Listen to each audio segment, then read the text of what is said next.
കൂലി. ഇനി അതുമല്ല എന്നുണ്ടെങ്കിൽ നമ്മുടെ വിക്രം എന്ന സിനിമയുടെ ഒരു ഹിന്ദി മോഡൽ റീമേക്ക്. ലോകേഷ് കനകരാജ് വിക്രം എന്ന സിനിമയെ ഒരു ഹിന്ദി മോഡൽ രീതിക്ക് റീമേക്ക് ചെയ്ത് എങ്ങനെ ഇരിക്കും? നമ്മുടെ കൈദിയുടെ ഒരു റീമേക്ക് ബോല എന്നും പറഞ്ഞ് ഹിന്ദിയിൽ വന്നിരുന്നു. ആ ഒരു രീതിക്ക് ലോകേഷ് കനകരാജ് തന്നെ അദ്ദേഹത്തിൻ്റെ സിനിമയായിട്ടുള്ള വിക്രത്തിനെ ഒരു ഹിന്ദി മോഡൽ രീതിക്ക് റീമേക്ക് ചെയ്താൽ എങ്ങനെ ഇരിക്കും? അതാണ് കൂലി. അല്ലാണ്ട് അതിനപ്പുറത്തേക്കായിട്ട് ഒന്നും തന്നെ ഈ പടത്തിനെ വിശേഷിപ്പിക്കാനില്ല.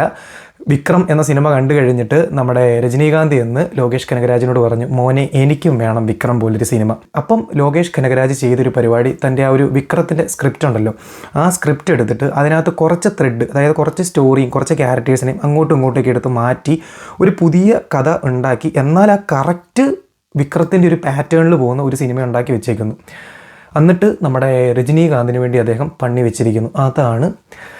അതാണ് കൂലി. ഫസ്റ്റ് ഹാഫ് വളരെ നൈസായിരുന്നു. അതായത് ഫസ്റ്റ് ഹാഫ് എന്ന് പറയുന്നത് ഒരു പ്രോപ്പറായിട്ടുള്ള ഇൻട്രൊഡക്ഷൻ, അതുപോലെ തന്നെ നമ്മുടെ രജനീകാന്തിൻ്റെ ഒരു ഇൻട്രൊഡക്ഷൻ, ഒരു നൈസ് സോങ്, മോണിക്ക സോങ്, അതുപോലെ തന്നെ പടത്തിൽ വേണ്ട എല്ലാ സംഭവങ്ങളും ലോകേഷ് കനകരാജ് കൃത്യമായിട്ട് പ്ലേസ് ചെയ്തൊരു നൈസ് ഫസ്റ്റ് ഹാഫ്. അതുപോലെ തന്നെ അത്യാവശ്യം നമുക്ക് കിടുവായിട്ട് ഫീൽ ചെയ്യുന്ന ഒരു ഇൻ്റർവെൽ ബ്ലോക്ക്, അതുവരെ നൈസായിരുന്നു. പടം കണ്ടങ്ങ് പോകാൻ, അല്ലെങ്കിൽ ഒരു വാച്ചബിൾ ഫ്ലിക്ക് എന്ന രീതിക്ക് നമുക്ക് കണ്ടുപോകാൻ ഒരുപാട് എലമെൻറ്റ്സ് ഉണ്ടായിരുന്നു, ഒരുപാട് നല്ല കോമഡീസ് ഉണ്ടായിരുന്നു. പക്ഷേ അവിടുന്ന് പടം സെക്കൻഡ് ഹാഫിലോട്ട് കയറി. നമ്മുടെ വിക്രം സിനിമയിലെ പോലെ തന്നെ സെക്കൻഡ് ഹാഫ് എന്ന് പറയുന്നത് ഒരു മേജർ ഇവൻ്റാണ്, ഒരു മേജർ ഇവൻറ്റിലേക്ക് പടം നീങ്ങുകയാണ്. അപ്പം ആ ഒരു ഇവൻറ്റിനെ ഇവന്മാർ എടുത്തു വെച്ചിരിക്കുന്നത്, അതായത് അവിയൽ പരുവാണ്. ലോകേഷിന് തന്നെ അറിഞ്ഞൂടെ എവിടെ കൊണ്ട് പ്ലേസ് ചെയ്യണമെന്ന്. ആ രീതിക്ക്, അതായത് പടപടേന്നും പറഞ്ഞ കുറേ കാര്യങ്ങൾ നടക്കുന്നത്, നമ്മൾ സ്ക്രീനിൽ എന്താ ഇപ്പോൾ സംഭവിക്കുന്നത് ഒന്നും മനസ്സിലാകത്തില്ല. അതായത് എന്തെങ്കിലും കത്തി വരുമ്പോൾ അടുത്ത സീൻ വരും, അതായത് പട്ടേന്നും പറഞ്ഞാണ് പോകുന്നത്. ഇതെല്ലാം കഴിഞ്ഞിട്ടൊരു ക്ലൈമാക്സ് ഉണ്ട്. ആഹാ, നിന്നുരുകും, അതായത് ഇരുന്നിടത്തിരുന്നുരുകിപ്പോവും. അമ്മാതിരി സാധനം. അതായത് നിങ്ങൾ ഓൾറെഡി ട്രെയിലറിനകത്തൂടെ ഒരുപാട് ആക്ടേഴ്സ് ഈ ഒരു പടത്തിനകത്ത് അഭിനയിക്കുന്നുണ്ട് എന്നറിഞ്ഞു കാണും. അതായത് നമ്മുടെ രജനീകാന്തിനെ കൂടാണ്ട് നാഗാർജുനയുണ്ട്, നമ്മുടെ മലയാളത്തിൽ നിന്ന് സൗബിനുണ്ട്, അതുപോലെ തന്നെ ഉപേന്ദ്രയുണ്ട്, സത്യരാജ് ഉണ്ട്, അമീർ ഖാൻ ലിറ്ററലി ഹിന്ദിയിൽ നിന്ന് അമീർ ഖാൻ ഉണ്ട്. അപ്പം ഈ ഒരു സിനിമയുടെ ട്രെയിലറിനകത്ത് നമ്മൾ അമീർ ഖാനെ കണ്ടിട്ടുണ്ട്. ഈ അമീർ ഖാൻ വരുന്ന ഒരു സീനുണ്ട് ഈ സിനിമയ്ക്കകത്ത്. ഇത് ഒരു നമുക്ക് എൽസിയുവിനകത്ത് ഓൾറെഡി കണ്ട് പരിചിതമായിട്ടുള്ളൊരു ക്യാരക്ടറിനെ ഉപമിക്കുന്ന രീതിക്കുള്ള ഒരു സംഭവമാണ് ഈ അമീർ ഖാൻ. എന്താണെന്ന് ഞാൻ പറയുന്നില്ല. ഈ റിവ്യൂ തീരുന്ന സമയത്ത് ഞാനൊരു സ്പോയിലർ സംഭവം കൂടെ പറയുന്നുണ്ട്, ആ കൂട്ടത്തിൽ പറയാം. അപ്പം ആകെ മൊത്തത്തിൽ പറയാനാണ് എന്നുണ്ടെങ്കിൽ ലിയോയൊക്കെ നമ്മൾ ഈ സിനിമ കണ്ടു കഴിഞ്ഞാൽ കുമ്പിട്ട് തൊഴും. കാരണം ലോകേഷ് കനകരാജ് ആ ലെവലിൽ ആ പടമൊക്കെ എടുത്തു വെച്ചിട്ടുണ്ട്. ഇത് എങ്ങനെയാണ് ഇത്രയും ടൈം എടുത്ത്, ഏറ്റവും കൂടുതൽ സമയം എടുത്ത് ഷൂട്ട് ചെയ്ത് അദ്ദേഹം ഏറ്റവും കൂടുതൽ ടൈം എടുത്ത് ഉണ്ടാക്കിയ സിനിമയാണ് കൂലി. പക്ഷേ ആക്ച്വലി എന്താണ് അദ്ദേഹം ഇത്ര എഫേർട്ട് ഇട്ട് ചെയ്തതെന്ന് എനിക്ക് അറിഞ്ഞു. അവിടെ ഫസ്റ്റ് ഹാഫൊക്കെ വളരെ നൈസായിട്ട് ചെയ്തു, പക്ഷേ സെക്കൻഡ് ഹാഫിലോട്ട് വരുമ്പോൾ പടത്തിനകത്തൊന്നും ഇല്ല. ആ ഒരു രീതിക്കാണ് എനിക്ക് പേഴ്സണലി ഫീൽ ചെയ്തത്. എവിടെയും ഹുക്കടിച്ചിരിക്കാൻ പറ്റത്തക്ക രീതിക്കൊരു ഒന്നും തോന്നിയില്ല. എന്തോ ഫ്രണ്ടിലൊരു സംഭവം നടക്കുന്നു, അതിങ്ങനെ കണ്ടിരിക്കുന്ന ഒരു കൈൻഡ് ഓഫ് ഫീലിംഗ് ആയിരുന്നു. പക്ഷേ അതിൻ്റെ ഒപ്പം തന്നെ എടുത്തു പറയേണ്ട ഒരു കാര്യം, നമ്മുടെ ദയാൽ, അതായത് സൗബിൻ്റെ ക്യാരക്ടർ വളരെ നൈസായിരുന്നു. എനിക്ക് തോന്നുന്നു ലോകേഷ് കനകരാജ് ഈ പടത്തിനകത്ത് ചെയ്ത ഏറ്റവും നല്ല കാര്യം ആ ഒരു ക്യാരക്ടറാണ്. നല്ലപോലെ പുള്ളിക്കാരൻ ചെയ്തു വെച്ചിട്ടുണ്ട്, നല്ല വെട്ടിപ്പായിട്ട് സൗബിൻ ആ ഒരു ക്യാരക്ടറിനെ ചെയ്തു വെച്ചിട്ടുണ്ട്. പക്ഷേ നമുക്ക് പലപ്പോഴും തോന്നും, അതായത് ഭീഷ്മപർവം സിനിമ കണ്ടേക്കുന്ന സമയത്ത് നമുക്ക് സൗബിൻ്റെ ക്യാരക്ടർ കുറച്ചും കൂടി ഒരു പ്രോമിനൻ്റ് ആയിട്ടുള്ള ആക്ടറിന് കൊടുത്തിരുന്ന കിടുവായനെന്ന് തോന്നി. ആ ഒരു സെയിം സംഭവം തന്നെയാണ് ഇവിടെ.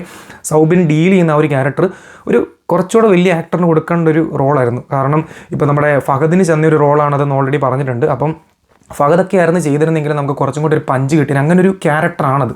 ബട്ട് സ്റ്റിൽ അങ്ങനെ അത് നൈസായിട്ട് ചെയ്തിട്ടുണ്ട്. അതുപോലെ തന്നെ നാഗാർജുനയും വളരെ കിടുവായിട്ട് പുള്ളിക്കാരൻ്റെ ക്യാരക്ടറിനെ ചെയ്തിട്ടുണ്ട്. പക്ഷേ ഇവരൊക്കെ നല്ല ക്യാരക്ടർ കിട്ടി പെർഫോം ചെയ്തിരുന്നിട്ട് ഒന്നും പടത്തിനൊന്നും ആവുന്നില്ല. ഈവൻ രജനീകാന്തിന് പോലും ഫസ്റ്റ് ഹാഫിന് നല്ല ഓറയുണ്ട്. പുള്ളിക്കാരന് നല്ലൊരു ഓറ ഫാമിങ് കൊടുത്ത് സെറ്റാക്കി വെച്ചതായിരുന്നു ഫസ്റ്റ് ഹാഫിൽ. പക്ഷേ സെക്കൻഡ് ഹാഫിലോട്ട് വന്നപ്പോൾ അതും പോയി.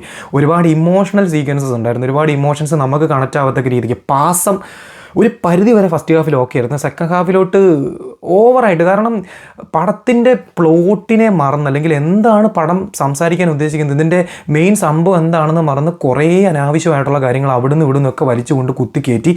അതിൻ്റെ ഇടയ്ക്ക് ഉപേന്ദ്ര, റിയൽ സ്റ്റാർ ഉപേന്ദ്ര, അങ്ങേര് കന്നഡയാണോ അതോ തെലുങ്കാണോ എനിക്ക് കൃത്യമായിട്ട് അറിഞ്ഞൂടാ. പുള്ളിക്കാരൻ്റെ ഒരു പടവും ഞാൻ കണ്ടിട്ടില്ല. പക്ഷേ ആ ഒരു ക്യാരക്ടറിനെ ഈ ഒരു പടത്തിനകത്ത് കൊണ്ടുവച്ചതിൻ്റെ മെയിൻ റീസൺ എന്ന് പറയുന്നത് ചുമ്മാ ഫാൻസിനെ കയറ്റാൻ വേണ്ടി. അങ്ങേരുടെ ഫാൻസും കൂടെ വന്ന് പടം കാണും. അപ്പം ആ ഒരു രീതിക്ക് ഫീൽ ചെയ്യുന്നല്ലാണ്ട് ഒരു റെലവൻസും ഇല്ല. അതായത് ഈ സ്റ്റോറിക്ക് ഒരു തരത്തിലുള്ള റെലവൻസും ഇല്ലാത്തൊരു ക്യാരക്ടർ, അതും കൊണ്ടുവച്ചിരിക്കുന്ന സമയമൊക്കെ കണ്ടു കഴിഞ്ഞാൽ നമുക്ക് പട്ടത്തി പൊളിയും. അങ്ങനെ മൊത്തത്തിൽ പറയാനാണ് എന്നുണ്ടെങ്കിൽ വളരെ ഒരു വലിയ നിരാശ. അതായത് ഈ വർഷം ഒരുപാട് മേജർ ആക്ടേഴ്സിൻ്റെ മേജർ ഡയറക്ടേഴ്സിൻ്റെ സിനിമ ഇറങ്ങി, കോംബോ ആയിട്ട് ഇറങ്ങി. അതായത് മണിരത്നം കമലഹാസനും കൂടെ വന്നൊരു ആറ്റം ബോംബ് ഇട്ടു, സൂര്യയും കാർത്തിക് സുബ്രാജും കൂടെ വന്നൊരു ഗജരാജ ബോംബ് ഇട്ടു, അതുപോലെ തന്നെ നമ്മുടെ വിജയും അതിൻ്റെ കൂട്ടത്തിൽ തന്നെ വെങ്കിട്ട് പ്രഭുവും വന്നിട്ടൊരു സാധനം പൊട്ടിച്ചായിരുന്നു. ആൻഡ് ഇപ്പോൾ അവസാനം ഏറ്റവും അധികം ഹോപ്പ് ഉണ്ടായിരുന്ന രജനീകാന്ത് ആൻഡ് ലോക്കി കോംബോ, അതും അട്ടപ്പട്ടലം മൂഞ്ചിയിട്ടുണ്ട്. ഇനി ആര് എന്ത് എന്നൊന്നും അറിഞ്ഞൂടാ. പക്ഷേ ഈ വർഷത്തെ എൻ്റെ ഞാൻ ഏറ്റവും കൂടുതൽ ആൻറ്റിസിപ്പേറ്റ് ചെയ്തിരുന്നൊരു സിനിമ, ഒരു തമിഴ് സിനിമ അല്ലെങ്കിൽ ഒരു ഇന്ത്യൻ മൂവി ആയിരുന്നത്. പക്ഷേ അതും പോയി കിട്ടി. പിന്നെ ഇനി അങ്ങോട്ട് പറയാൻ പോകുന്ന കുറച്ച് സ്പോയിലേഴ്സാണ്. നിങ്ങൾ സിനിമ ഇതുവരെ കണ്ടിട്ടില്ല, നിങ്ങൾക്ക് സിനിമ വളരെ ഫ്രഷ് ആയിട്ട് കാണണമെന്നുണ്ടെങ്കിൽ ഇപ്പോൾ തന്നെ വീഡിയോ സ്കിപ്പ് ചെയ്ത് പോവുക. ഇനി അങ്ങോട്ട് സ്പോയിലേഴ്സ് ആയിരിക്കും സംസാരിക്കുന്നത്. അതായത് നിങ്ങൾ പോയി എന്ന് കരുതുന്നു, കാണണ്ടാത്തൊരു പോയി എന്ന് കരുതുന്നു. ഇനി കാണുന്ന ആൾക്കാരുണ്ടെങ്കിൽ, ഇനി പടം കണ്ടു തീർത്തിയ ആൾക്കാരുണ്ട് എന്നുണ്ടെങ്കിൽ, നമ്മുടെ ദാഹ എന്ന് പറയുന്ന ക്യാരക്ടർ, അതായത് നമ്മുടെ അമീർ ഖാൻ്റെ ക്യാരക്ടർ, വളരെ സർപ്രൈസ് ആയിട്ട് കൊണ്ടുവരേണ്ട ഒരു ക്യാരക്ടറായിരുന്നു അത് ഓൾറെഡി പ്രൊമോഷനും അതുപോലെ തന്നെ നോർത്തിലൊക്കെ ഹൈപ്പ് കയറ്റാനും വേണ്ടിയിട്ട് പുള്ളിക്കാരനെ ഓൾറെഡി പോസ്റ്ററാക്കിയും ട്രെയിലറാക്കിയൊക്കെ ഇറക്കി വിട്ടു. എന്നിട്ട് ഈ ക്യാരക്ടറിനെ ഏറ്റവും ക്ലൈമാക്സിലാണ് കൊണ്ടുവച്ചേക്കുന്നത്. പടത്തിൻ്റെ ഏറ്റവും ലാസ്റ്റ് പോർഷനിൽ വരുന്ന നമ്മുടെ സൂര്യ എങ്ങനെയാണോ വിക്രത്തിൻ്റെ ക്ലൈമാക്സിൽ വരുന്നത്, അതുപോലെ തന്നെ ഇവിടെ കൊണ്ടുവന്ന് വെച്ചേക്കുവാണ് ഇങ്ങനെ. Exactly same, utter copy. ലോക്കിയുടെ പടത്തിൽ തന്നെ സാധനം കോപ്പി അടിച്ച് വെച്ചേക്കുന്നൊരു അവസ്ഥ. ആൻഡ് പുള്ളിയുടെ ഇൻട്രോ സീൻ ഒന്നും തോന്നിയില്ല. അത് കഴിഞ്ഞിട്ട് പുള്ളിക്കാരൻ വന്നിട്ട് ഇതിനകത്ത് വിക്രത്തിനകത്ത് സൂര്യ വന്നൊരു കഴുത്തിറക്കുവാണെന്നുണ്ടെങ്കിൽ ഇവിടെ വന്ന് തോക്കെടുത്ത് വെടി വെച്ച് കൊല്ലുന്നു. ആൻഡ് അതും കഴിഞ്ഞിട്ട് എൻ്റെ പൊന്നോ രജനീകാന്തായിട്ട് 2-3 സീക്വൻസ് ഒക്കെ ഉണ്ട്. വട്ടത്തിൽ പൊളിയും, വട്ടത്തിലും നീളത്തിലും ചതുർഭുജത്തിലും നമുക്ക് പൊളിയും. അമ്മാതിരി ലെവൽ സീക്വൻസ് ഇരുന്ന് ഉരുകിപ്പോയി ആ സീനൊക്കെ കണ്ടിട്ട്. കാരണം അമീർ ഖാനൊക്കെ ഉണ്ടെന്ന് കേട്ടപ്പോൾ ഉണ്ടായ ഒരു എക്സ്പെക്റ്റേഷൻ, അല്ലെങ്കിൽ പടത്തിൽ എന്തായിരിക്കും ഉണ്ടാകുന്നതെന്നുള്ളൊരു ആൻറ്റിസിപ്പേഷൻ ഉണ്ടായിരുന്നു. പക്ഷേ അതൊക്കെ ഇത് കണ്ടു കഴിയുമ്പോൾ എവിടെ പോയെന്ന് തോന്നും. പിന്നെ എനിക്ക് ഏറ്റവും വലിയൊരു സന്തോഷം തോന്നിയൊരു കാര്യം, ഈ പടം എൽസിയുലായിരിക്കും എന്നൊക്കെ പറഞ്ഞ് കുറേ റൂമേഴ്സ് ഉണ്ടായിരുന്നു. ലോക്കി ആദ്യം തന്നെ പറഞ്ഞിരുന്നു ഇത് എൽസിയു അല്ല. പിന്നെ ഇന്നലെ ഒരു പോസ്റ്റ് വിട്ടായിരുന്നു ഇതൊരു സ്റ്റാൻഡ് അലോൺ ഫിലിം ആണെന്നും പറഞ്ഞു. വളരെ നല്ല കാര്യം, ഏറ്റവും നല്ല കാര്യം. ലോകേഷ് കനകരാജ് തൻ്റെ ലൈഫിൽ ചെയ്തിട്ടുള്ള ഏറ്റവും നല്ല ഡിസിഷൻ എന്ന് പറയുന്നത് കൂലി എന്ന സിനിമ എൽസിയുവിനെ പാർട്ടാക്കാത്തതാണ്. കാരണം ഇനി അങ്ങേര് കൈദി 2 ഇറക്കാൻ പോവുകയാണ് എന്നുണ്ടെങ്കിൽ ഇതിൽ നിന്ന് പഠിച്ചോണം, എന്തൊക്കെ അപരാധ സാധനങ്ങൾ ഒഴിവാക്കണം എന്ന് ഇതിൽ നിന്ന് പഠിച്ചോണം. അതാണ് എനിക്ക് പറയാനുള്ളത്. കാരണം ഈ ഒരു പടം ആ ഒരു വലിയ സംഭവത്തിൻ്റെ ഭാഗമാവാണ്ടിരുന്നത് എന്തുകൊണ്ടും വളരെ നന്നായി. ആദ്യമൊക്കെ എൽസിയുവിൻ്റെ പാർട്ടല്ലല്ലോ, എന്തിനാണ് ലോകേഷ് എൽസി വിട്ടിട്ടൊരു പടമൊക്കെ എടുക്കുന്നതെന്നുള്ളൊരു ഇത് ഉണ്ടായിരുന്നു. പക്ഷേ എൽസിയുവിൻ്റെ ഭാഗമായിരിക്കണേ എന്നുള്ളൊരു പ്രതീക്ഷയോടെയാണ് ഞാൻ പടത്തിന് കയറിയത്. പക്ഷേ പടം തീർന്നു കഴിഞ്ഞപ്പോഴത്തേനും സത്യത്തിൽ നന്ദിയുണ്ട് ഇതിനകത്തോട്ട് കയറ്റാണ്ടിരുന്നത്.